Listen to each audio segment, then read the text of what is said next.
Hi there, I'm your host June Mack, and you're listening to the Fully Woo podcast. I'll be talking about all the fun woo-woo things in a down-to-earth, bright, light-hearted and easy to navigate way. Hopefully, I'll be able to help you ignite and light the way on your own spiritual journey and evolution too.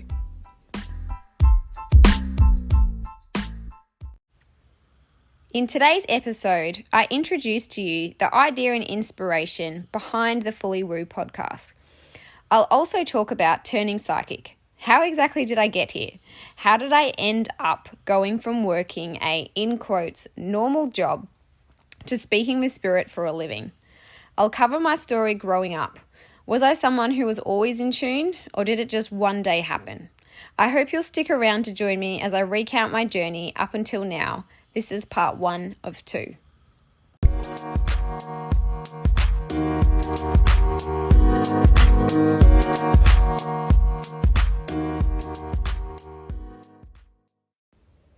Have you always wondered if maybe you were a little bit psychic? Well, this episode of the Fully Woo podcast was brought to you by Bloom, my 101 psychic development mentoring program. Bloom is a 7-week experience to help you awaken your psychic senses, create a connection with your spirit guides, and enhance your own intuition. It's suitable for beginners, and you can learn more via junemac.com/programs.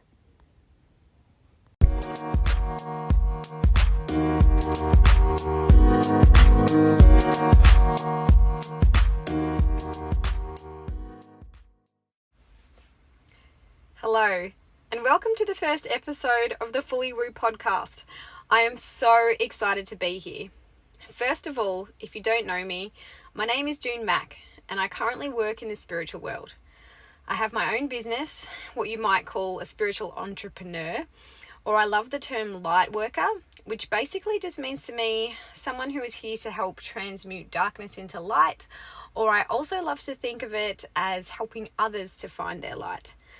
I don't think there's an actual one word which might describe what I do, but I know that for other people out there to fully understand some terms which might help are that I offer psychic or guidance readings. I guess the easiest way that I can describe my sessions are that I am a spirit guide interpreter. So basically when I read for you, I kind of imagine it like our spirit guides are communicating and your spirit guides are talking to my spirit guides, which then pass on the messages to me. And they show me things like symbols, sometimes I hear words, and sometimes I have feelings or can tap into emotions. And basically it's up to me to interpret what it is that's coming through and try to relay that on to you. What I basically get a lot of is to help you to become the best version of yourself. I feel like your spirit guides really just want to push you in the right direction to help you achieve exactly what it is that you agreed to do before coming down onto this earth. And they really do just want to help you navigate your way through our dense earthly issues. I really do try my best to relay this information. And I always set the intention before every reading to only pass on information that you need to hear and that you are ready to hear. I'm also a clairvoyant among other psychic abilities.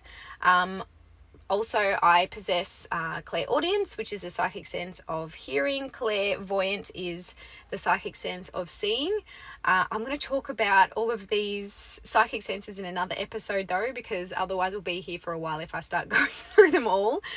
My abilities have definitely increased as I've gone along. I see things like past lives. Sometimes during readings, I will, galactic beings might even come through for you. I generally connect with or see the most clearly at least once of your spirit guides in particular. Occasionally, I will see 2. But all of these stories are kind of for another time.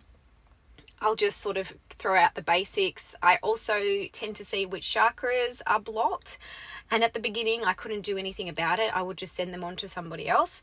But because of this, I also started recently learning energy healing. So I offer intuitive energy healing. I did my Reiki as well, so I can offer that as well. I also converse with or have the ability to communicate with the past over, so mediumship. I love talking about all of these things, all of these types of things. They just light me up. So I'm just so pumped to actually have the opportunity to talk about this and be able to share my voice. I've always loved, growing up, like those spooky stories, things that can't be explained, life after death experiences, signs from your spirit guides, all of it. It just gets me going. So being able to finally have a podcast, I know I already mentioned this, but it's especially to talk about something that I'm so passionate about and so excited about. I'm just so stoked to be here. So thank you for tuning in. And finally, also to be brave enough to share my voice on something like this. It's been on my bucket list for probably around 2 years now. I'm just so pumped to be able to finally bring it to you. So before I sort of get into my story, which is what this episode and the next will be about, why is it called the Fully Woo podcast? Why did I decide to call it that? And what does it even mean for those of you who are not from the spiritual world? You may not have even heard the term woo-woo, which to me is just a more lighthearted or fun way of saying spiritual, without it having to feel so heavy. Or like people, you go spiritual, or I'm a spiritual person, people go, ooh, like, she must be weird, or that's a bit creepy. Like some people do get freaked out or get like a serious feeling when you use the term spiritual, and I don't want to scare people off from it. So, I mean, if you know me, I'm not scary at all, at least I don't think I am. And woo-woo to me is just like this light-hearted way of saying it. Like I'm into all this woo-woo stuff. It's kind of just like a tongue-in-cheek, like making it light, making it fun. If you look up the actual definition for woo-woo though, it's looked upon as a derogatory term for someone who has unconventional beliefs, which are usually unconventional spiritual beliefs and have little or no scientific basis. Although science is catching up, but that again is another episode. When I first started getting deeper into my spiritual awakening journey, I just liked the term woo-woo, and I used it quite often when explaining things to other people or when I was talking about spiritual things. And I have to say, I did get told off more than once from other spiritual workers or other light workers in the field, saying that it wasn't the right word to use, or they felt that it dumbed down what it is that we do. And some even said that they found the word offensive, which I suppose if you look up the definition, derogatory term, I can definitely understand their point of view. And I'm definitely not talking anyone else down. Absolutely understand that that is your opinion and it's completely respected. Definitely get that. I just won't use that term around you. But I am such a big believer in you can make things whatever you want them to be. And me as a person, I don't think that I take myself too seriously. I am very fun-loving. I am a bright and bubbly person, and I wanted to take back the word and give it back its power. Let's make being woo-woo empowering and fun. I think there's so much power, especially these days, in owning your woo-woo-ness or your spirituality or whatever it is that you want to call it. People are becoming less afraid of being different or less afraid of standing out. And I really think that that is truly a beautiful and amazing thing. I think that I am a fun person, and doing things like, reading oracle cards, playing with crystals, oils, all that stuff, like doing readings on friends is all fun for me. It really always has been. And I just love my work. And what I do, I love my work and what I do like nothing else. So that's just what I want this podcast to be. To bring the idea of spirituality back to earth, kind of normalize it as much as we can. There's the idea out there that, if you're a spiritual person, you have to be all airy-fairy, like flitting around, love and light, which is, I have friends like that, and that's amazing. But you don't have to lose who you are if that's not you. If that's you, awesome. They are like my favorite kind of people. They light me up. They spread happiness and joy everywhere. They are the good news people. That's amazing. But if that's not you, you don't have to be like that. Do you know how many people who meet me or realize what it is, what I do, and say, oh, but you don't look like a psychic. What is a psychic supposed to look like? Exactly. They're not, I sort of want to get the word out there that they don't always have to look like how they do, you know, in the Hollywood movies. Sometimes they're portrayed in ways like being the strange, you know, crazy cat lady, or like, oh, you know, the movie Robin Hood Men in Tights. I know that's the silliest movie ever, but that's one of the movies that I grew up on. You know, the train, the witch in that movie. She's like got the big nose. She makes things out of eyeballs and mixes things up. Like, you don't have to be spiritual and be somebody like that if that's not who you are. Totally go for it if that's you, if you want to be like the train. What else? Oh, con merchants like in Ghost, Whoopi Goldberg, you know, in the big gold outfit she wears in the beginning, and she starts out not being an actual legit medium and then ends up an actual legit medium. So, you know, there's also that idea out there that for some people that what we do isn't a legitimate thing. That again is a whole nother topic. But I hope that this podcast, you know, is something that can show you that you can still be you. You can still be silly. You can still have all the sides of you that you love. Like me, for example, I love a bit of trash reality TV. I love trashy mags. They help me to turn my brain off because my brain is, you know, going 100 miles an hour majority of the time. I don't know how to calm myself down, and those things calm me down. They help to ground me. I know that sounds absolutely ridiculous, but they bring me back to, you know, the non-seriousness of things. I love a bit of trash TV. I love hanging out with friends just like everybody else. I don't walk around, you know, always channeling dead people or channeling psychic messages. In fact, most of the time I have that switched off, except for when I'm at work. You know, I'm a mum. I have 2 little girls. I will switch it off and I will be mum me, and I will be down on the ground, you know, bouncing around like a frog, because that's what I do when I'm around my girls. So let's change what being spiritual is known as. Let's help. I hope that this helps to awaken more people. I hope that I can speak about spirituality or woo-woo-ness in blatant terms so that anyone can understand. I don't want to make it, I do listen to some people who are, you know, maybe perhaps a bit further down in their spiritual journey. And when they talk about things, it literally goes straight over my head. I have absolutely no idea what it is they're talking about because they are so knowledgeable.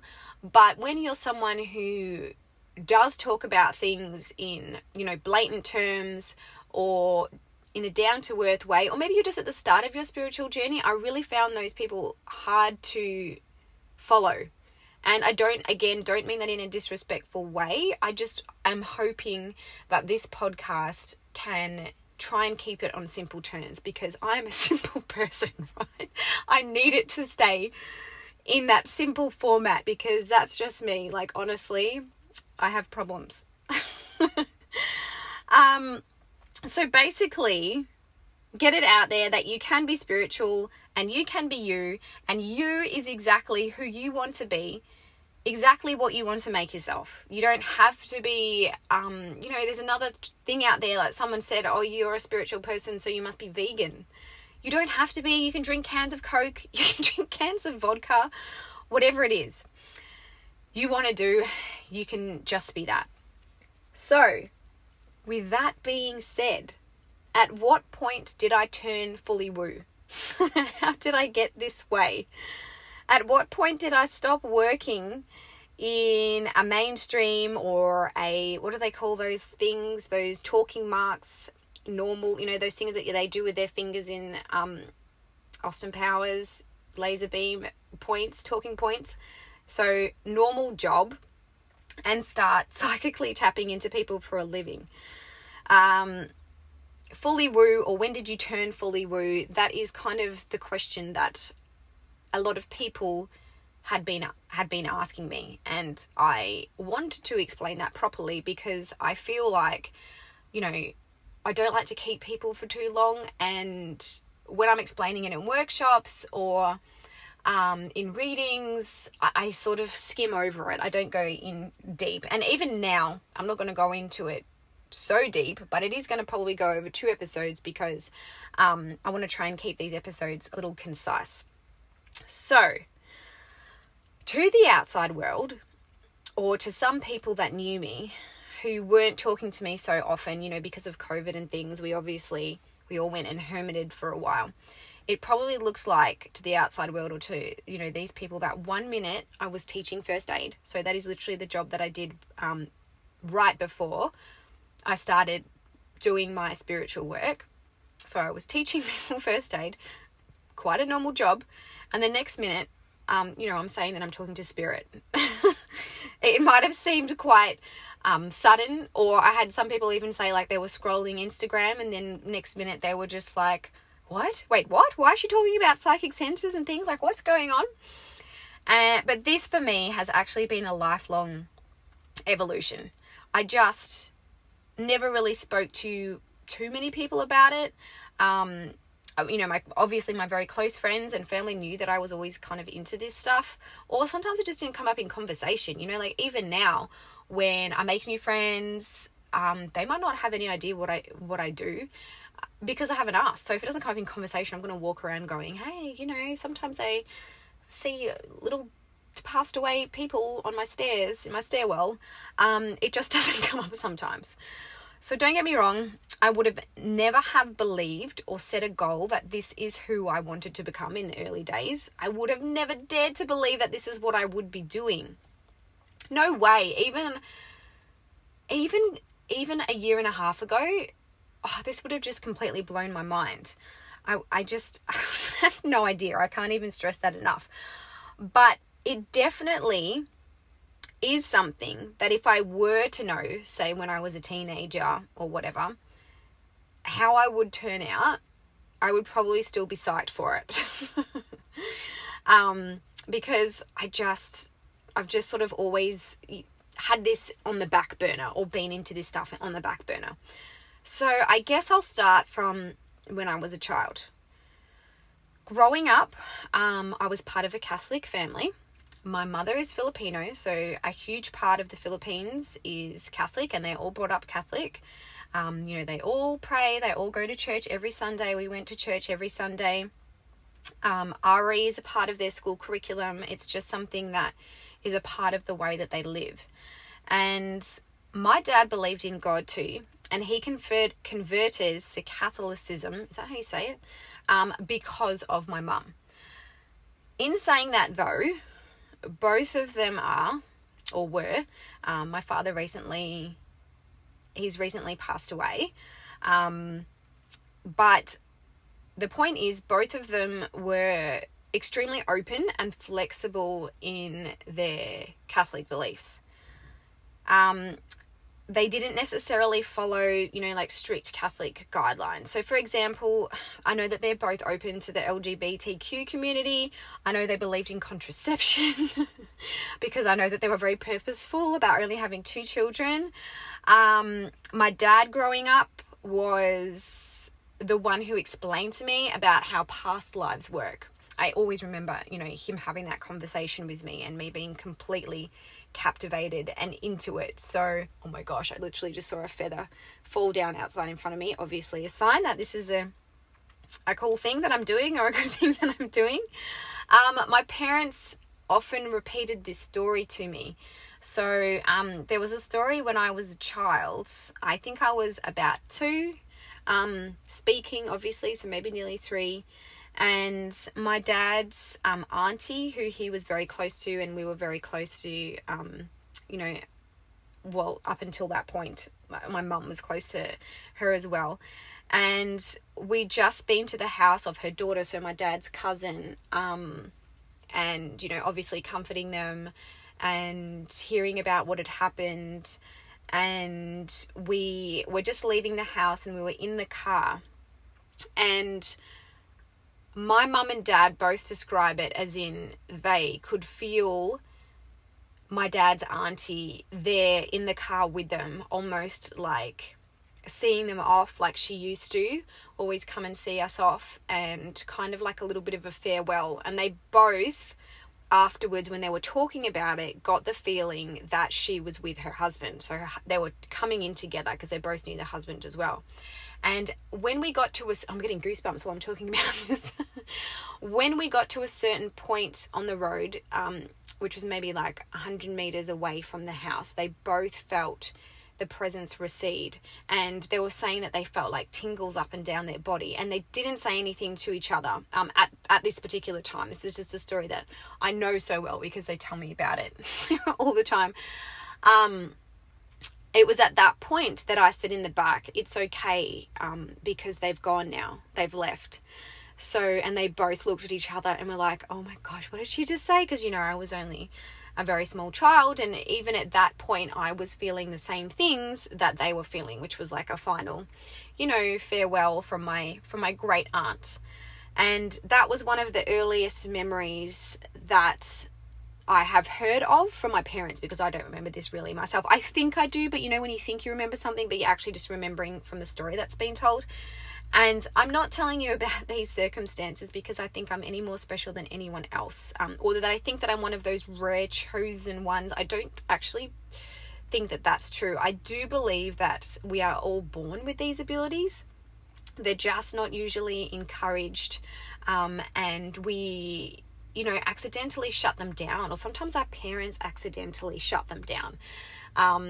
And this is probably, what happened to me at some point, because I do also remember having here's that quotation marks thing again, I'm doing that you can't see, an imaginary friend growing up who I named Emily. And I remember, I just remember seeing her and playing with her and her being there. And I do believe that Emily left because this was shut down as my imagination from my mum, who, and there was no ill intent behind it. She just actually got worried that I was losing my mind, because me and my younger sister are 5 years apart. So there's quite a big gap there. And mum was keen to have another one. But dad, my dad is an older father, or he was an older father because he just passed away this year. But he wasn't so sure about having another child because he was already that much older. And mum was like, oh my gosh, she's going crazy. She's made up an imaginary friend because she's lonely. We need to have this second child, which they did eventually, which was my amazing, younger sister. But she was always telling me there's nobody there. There's nobody sitting in that chair. And I'd say things like, you're sitting on Emily. And mum was like, oh my gosh, this is too much. Like, she was fully worried. Let's have another baby stat because our oldest child is just losing her crap. So I guess, I remember mum saying it's not real. And then I remember that she left. And now thinking back to Emily, I 100% think that Emily was real. I think that I was talking to a little passed away girl. So there's those instances growing up that I had. I did notice from early on as well that I would have a dream about something occurring and then it would actually come true. And when I run my workshops and things like this and I say, how many of you have ever had this happen before? I would say probably half the room put up their hands. Like, this is just a thing that happens. I would see things which I now know are messages from spirit. Like, there was one time when I was a child and I lost this little toy dog that I just loved so much, that my parents bought for me. And I was so distraught. I just remember crying because it had fallen out of my school bag. And I remember visually seeing, all of a sudden, it was like I was crying, and then I got comforted because I was shown where this toy dog had fallen out of my bag.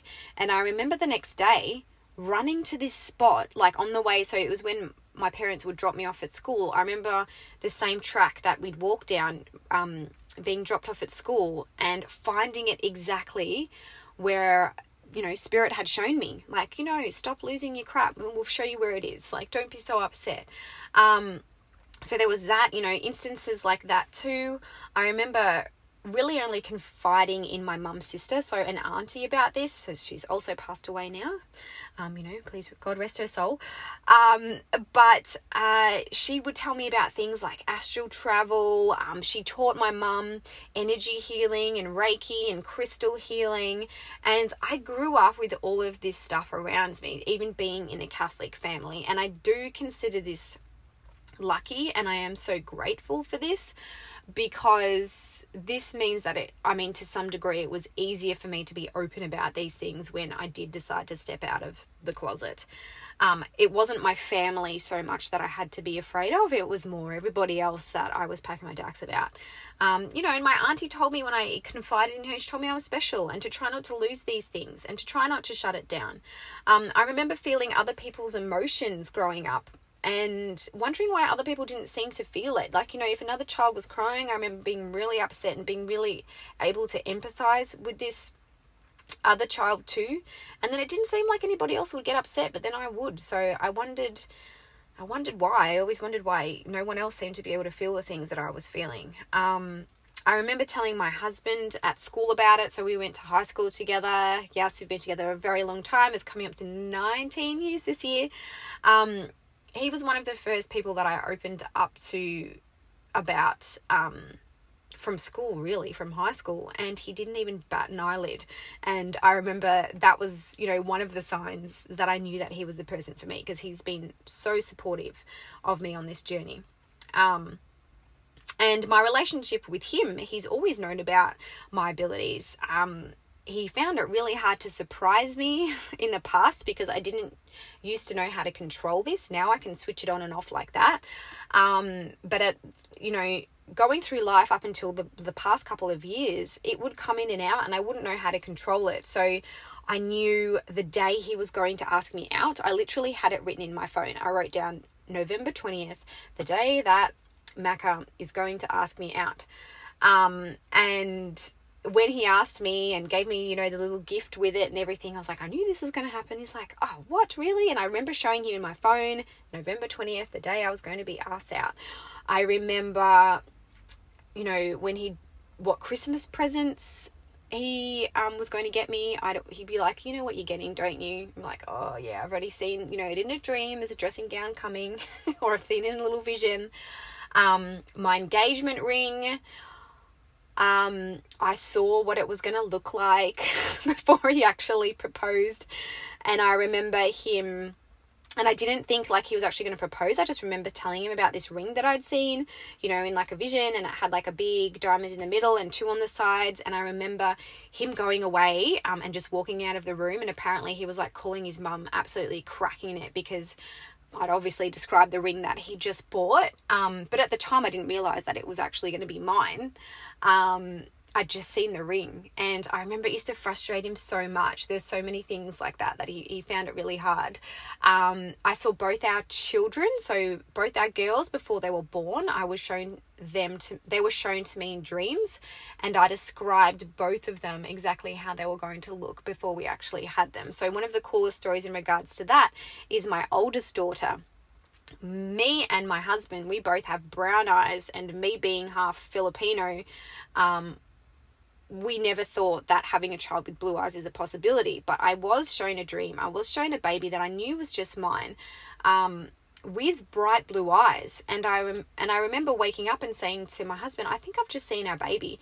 And because I was pregnant at the time, and he said, and then we laughed, and I said, but it can't be, because she had blue eyes and there's no way we'd have a baby with blue eyes. My oldest daughter, who is now 8, has blue eyes, bright blue eyes. They have not changed. I love it because my dad's English, he has blue eyes, and it's like, something from him, especially now that he's passed. My husband's mum also has blue eyes, so obviously there's a recessive gene there, but just thinking with my Asian heritage, there is no way we were going to have a baby with blue eyes, but she does. She's the only one in our family, but it's so special. What else? So growing up, going further, at work, I had this strange ability, or everyone would be like, what is with you, because I would know when something was about to go down. You know, like we used to work with a lot of people, and when people were going to have a big argument or someone was going to get in trouble, I would always feel it and mention it to someone, and then something, you know, crazy would happen, and they'd be like, what, you totally called that. I used to work in HR, so another normal job that I have, that I had. I could always tell who were going to be the good workers, and people would be like, you hire the best people, you have such a good, you know, such a good track record of hiring all the good workers. And I totally thought it was just because I was really good at my job. Now looking back on it, I realize accidentally I was incoherently tapping into them and reading them as a person, like, yep, hard worker, honest, they really want this job, they're loyal. And then, you know, I'd hire them, and that's why they turn out to be good workers. I actually maybe wasn't that great at my job. You know, I'd have dreams as well of maybe I'd have close friends, passed over fathers or loved ones who would come and visit me, and I would pass on messages you know, to my friends from their dad or what have you, and they would turn out to be completely accurate about what was going on in their lives. I would predict pregnancies, or just know when friends were pregnant, like from the moment of conception. I would literally see sometimes like a little egg attaching to a wall, and then just know, like, think of a person, and I would call them or message them and say, are you pregnant? And they're like, no. And then literally it was at that would be the time of conception, because they would message or call me like a month later and be like, oh my gosh, I literally must have just fallen pregnant like the night before you called me or you messaged me about seeing that egg or whatever attach. I was literally seeing the moment of conception, which is so awkward. But things like that would happen. I really, growing up, totally fangirled people like John Edwards. I watched all the spiritual shows. Tyler Henry, still love him. Drawn to the spiritual section at the library, angel books, spiritual stories. I went to conventions. You know, back in the day even... you know, back in the day, oh my gosh, I feel so old, when I was a teenager, and you'd go to a library and the spiritual section, or they used to call it New Age, was so tiny. I'd always, you know, be magnetized to that section, whereas now it's huge, right? It's in Big W. You can find spiritual section in Big W.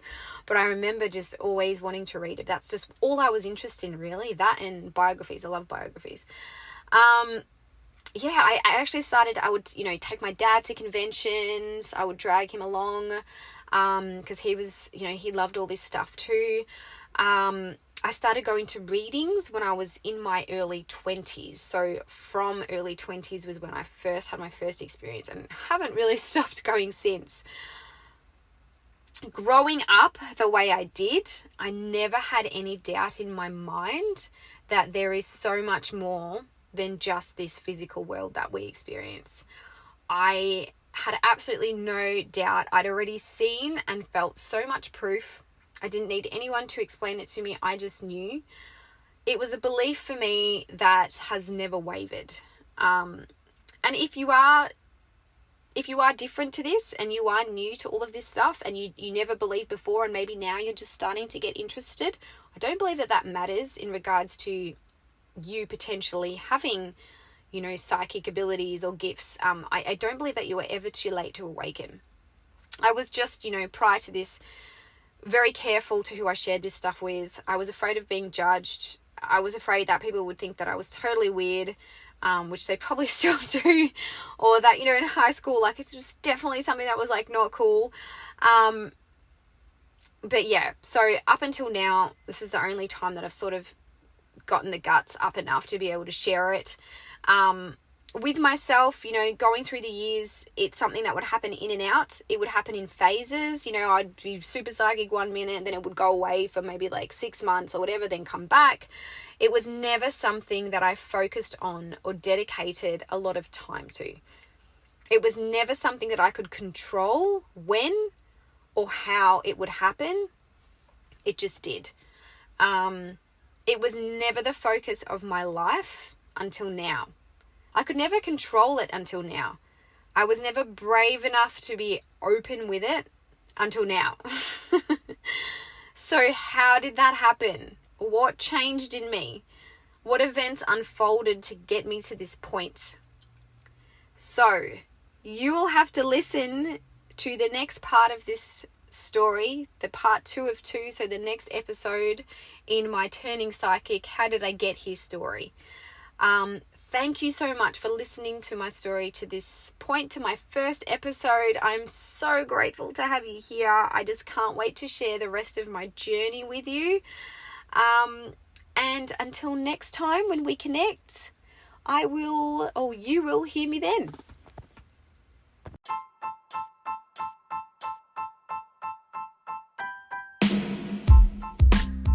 I'm June Mack, and I wanted to thank you for tuning in to the Fully Woo podcast.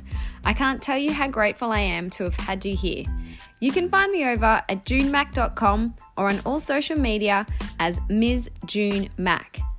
If you enjoyed today's episode, it would mean so much if you could please subscribe, rate, review, and share.